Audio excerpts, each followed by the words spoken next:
Hey, here's the interior of the car. There's my steering wheel, gauges, my emergency brake, stick shifter, 6 CD disc changer, passenger seat, back seats. Pretty nice. 2 of them. It's a hard top. Alright, here's the engine we're looking at right here.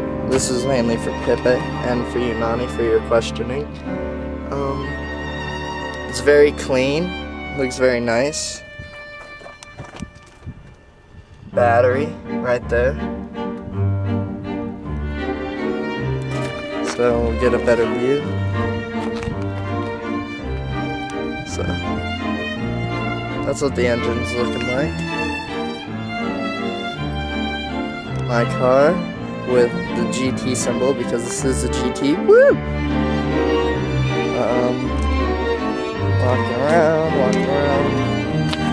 Close the door. Side. So that's my car. Now, tell me what you think. Love you.